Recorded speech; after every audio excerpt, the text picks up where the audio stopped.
Hello students, तो आज के स्टूडियो में हम डिस्कशन करेंगे बिजनेस एनवायरनमेंट, धंधा की पर्यावरण। आज हम इस सब्जेक्ट का कंप्लीट डिस्कशन करने वाले। तो इस सब्जेक्ट की प्रिपरेशन स्टार्ट करने से पहले आज का वीडियो प्लीज एंड तक जरूर देखिएगा।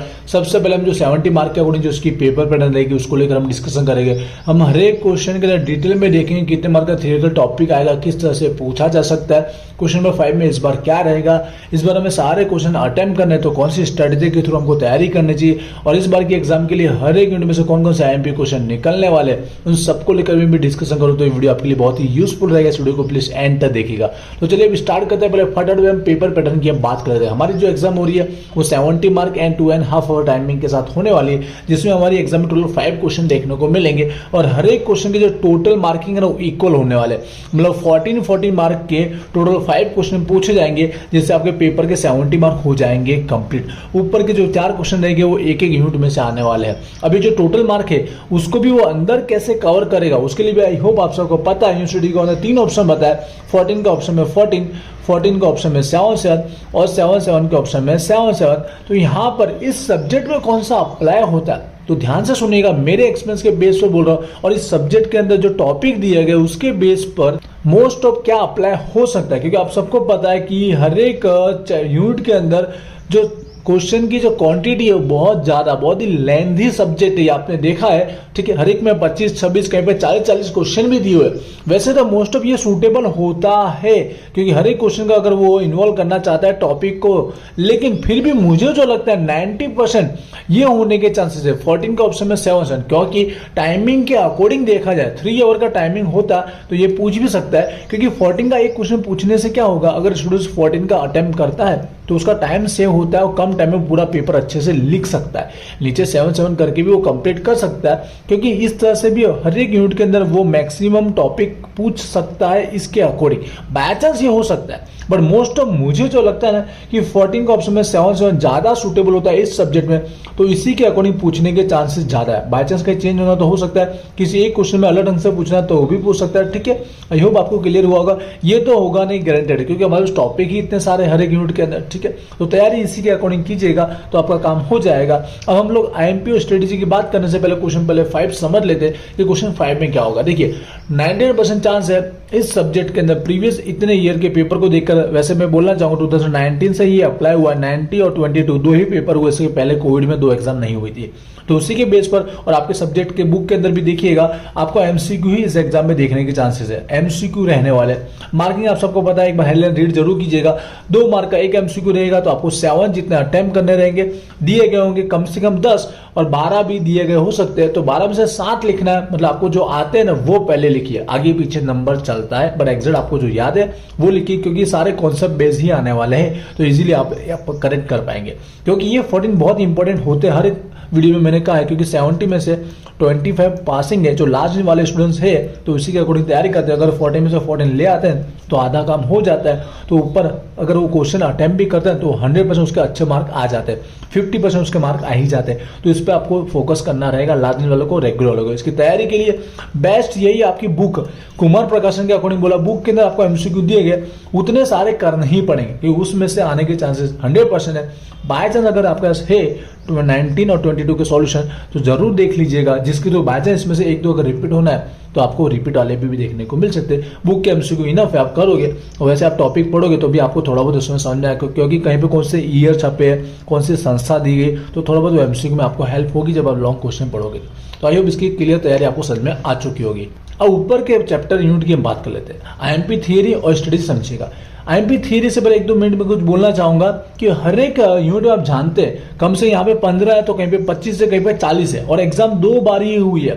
तो आईएमपी एग्जैक्ट निकालना हर एक यूनिट के अंदर 3 या 4 या 5 क्वेश्चन भी आईएमपी निकाला बहुत मुश्किल है, क्योंकि 5 में से कोई एक मिले या ना भी मिले, ऐसा बन सकता है। इसलिए इस सब्जेक्ट के अंदर वीडियो लास्ट दिन आ रहा है, क्योंकि यहाँ पर इस सब्जेक्ट की प्रिपरेशन कोविड टाइम में तो हो गई थी। कोविड में क्या कोई 2 करने थे तो इजीली तैयारी आधा काम में हो गया था, इस बार सारे करने।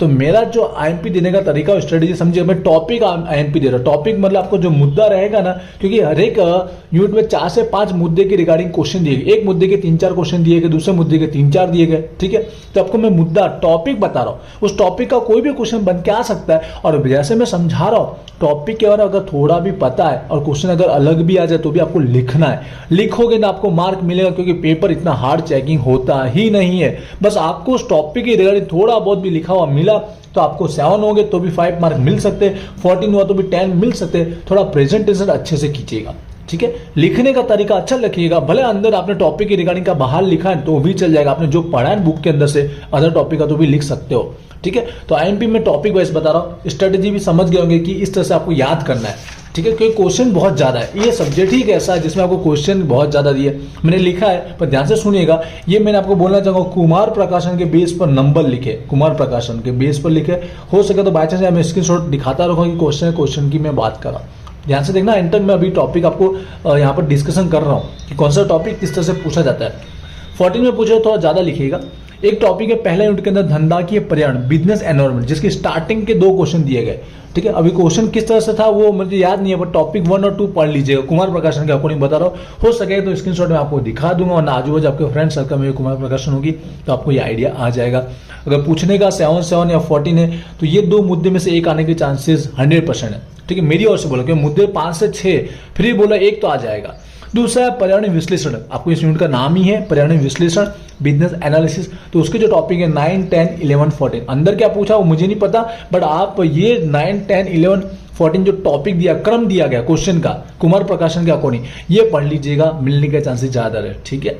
क्योंकि अगर कुछ और भी आ जाए, बात चांस आपने 4 पढ़ा, यहाँ पर 12 नंबर का पूछा तो भी आपको लिख लेना है, छोड़ना तो नहीं। वैसे आप छोड़ने वालों में से तो नहीं हो, लिखने वालों में से ही हो। लास्ट दिन वाले प्रिपरेशन करने वाले स्टूडेंट्स होते ही माहिर है, क्योंकि मोस्ट ऑफ टाइम मैंने भी अपनी प्रिपरेशन ऐसे ही की हुई थी।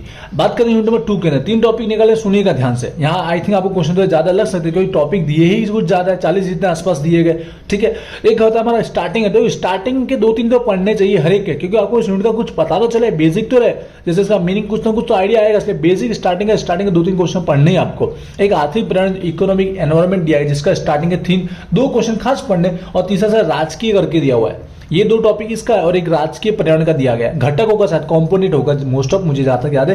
पढ़ लेना तीनों टॉपिक, ठीक है। मतलब इसका कुछ बाहर का भी आ जाए तो भी आप लिखने की कैपेसिटी रख सकते हो।